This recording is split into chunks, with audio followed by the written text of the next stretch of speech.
Welcome, ladies and gentlemen, to another spine-tingling journey into the unknown. Prepare to be captivated and unnerved as we delve into the chilling mysteries of the unexplained.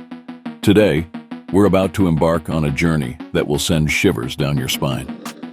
Get ready to uncover the enigmatic and perplexing stories.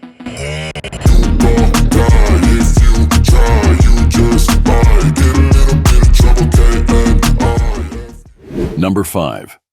Jackie Sutton, a former BBC journalist, was working for War and Peace reporting to assist local journalists in war-torn areas.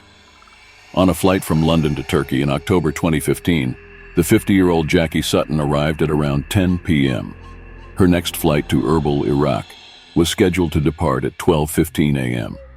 It is reported that Jackie spent some time in a cafe, casually enjoying a beer and eventually falling asleep. Around 12:30 a.m., Jackie approached the counter without showing any signs of distress, only to be informed that she had missed her flight. She began crying and expressing her inability to afford another ticket, but was informed that nothing could be done. The situation then takes a peculiar turn. Jackie was seen entering the bathroom, and a few minutes later, 2 Russian women emerged from the bathroom in a state of panic. They had discovered Jackie Sutton's lifeless body, as she had taken her own life in a bathroom stall. While some have accepted the suicide explanation, others suspect foul play. Many of her friends argue that Jackie was a joyful and passionate person who would never have chosen to end her own life, especially over something as trivial as missing a connecting flight. Adding to the mystery, it was later discovered that Sutton had 2,300 euros in her bag, contradicting her claim of not having enough money to purchase another ticket. Prior to her death, she had expressed concerns about being targeted by the Islamic State, as her predecessor, Ammar al-Shabandar, had been killed in a car bomb attack in Baghdad in May 2015. Number 4. Back in 2010, Iana Wior was just out of high school and had big plans to go on a vacation to Spain. While she was waiting to hear back from the university she applied to, she decided to have a good time with her friends. One night, on July 16th, she went to a party at her friend's place. But then, she changed her mind and decided to hit up a club in Sopot with her friend Adria and 3 guys she had met recently. No one really knows what went down, but there was some kind of argument between the 5 of them at the party. Iana got really upset and stormed out of the club, heading towards the seaside promenade. The thing is, she didn't have any money on her, and her phone was about to die. When the sun started to rise around 4 a.m., Iana started her journey back home, which was about 4 miles away through Seaside Boulevard. Poor girl was barefoot because her new heels were killing her feet. Along the way, she texted Adria, expressing her anger that Adria didn't follow her out of the club. Adria later claimed that Iana called her, and they sorted things out. At a little past 4 o'clock, Iana made one last call to Adria, telling her that her phone was about to die, where she was, which matches up with the CCTV footage, that she was a bit drunk, and that she was heading to Adria's place.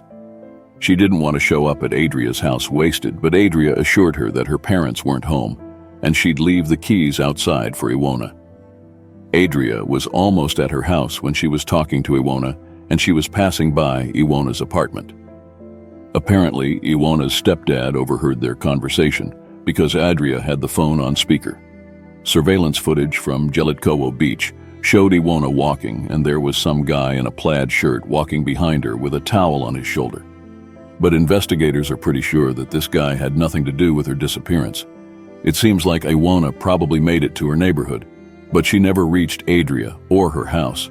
So that morning, her mom was like, "Oh, she's probably at Adria's place," but little did she know. Adria thought she had gone back home because the keys were just sitting there untouched. Fast forward to 5 p.m. on July 17th, and Adria and Iwana's fam were freaking out because they realized Iana was nowhere to be found. The cops have been questioning like 100 people and even put up a reward of $270K. But there's been no sign of Iana anywhere. It's like she vanished into thin air or something. Number 3. Robert Huran. He's 33 years old and lives in Virginia. One day on April 8th, 2011, he left his house super early at 6 a.m. to go to his job as an electrician for the state. But here's where things get weird. 2 hours later, his wife's coworker tells her that she saw Robert's white Chevy Cavalier with the license plate Taramai heading north on the SR-53. That's totally out of the way, man. His wife Tara starts freaking out and calls his phone, but all she gets is his voicemail. He never calls her back, which is totally not like him because he always lets her know if he's got any scheduling issues. And get this, he never comes back home and nobody has seen him since. Some of his old co-workers did spot him having breakfast at the E.W. Thomas grocery store in Palmyra around 8 a.m., but that's the last time anyone saw him. What's even stranger is that he wasn't even supposed to work that day, but he left his house wearing his full work uniform. Like, what was he thinking? Fast forward 7 weeks, and they find his Chevy Cavalier in a Target parking lot in La Plata, Maryland. And get this, all of his expensive tools are still in the car. The police find out that he was supposed to meet someone in Palmyra that day, but he never showed up. Oh, and here's another twist. Huran had a heart condition and took medication for it every day. But guess what? He missed his dose, and there's no record of him getting a refill. His doctor even said he would have died within a week without that medication. It's been years since all this happened, and the police still have no clue what really went down. Huran is still missing, and nobody has heard from him. It's a total mystery, man. Number 2. Kayla Louder, a social worker from Utah, who was planning to spend her weekend in September 2014, updating her resume and cleaning her condo. She was caught on camera taking her pug, Phyllis, for a walk in the afternoon. But then, out of nowhere, she was seen sprinting out of her home in the rain, barefoot and without any of her stuff. And that was the last anyone heard from her. The night before she disappeared, she made a weird 911 call saying there was a crazy fight with guns going on in the clubhouse at her condo. I have an intruder at my house. Repeat the address for verification.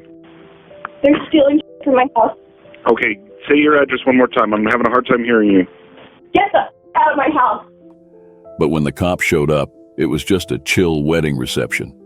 An hour later, she called 911 again and hung up. When they called her back, she said her friend told her she was being delusional and paranoid. The morning she disappeared, she made another 911 call, saying there was an intruder in her home and she could hear people talking. But her roommate said the door was locked and no one else was there. Weeks later, they found a body floating in the Jordan River that turned out to be Kayla Louder. But the autopsy didn't give any clear answers.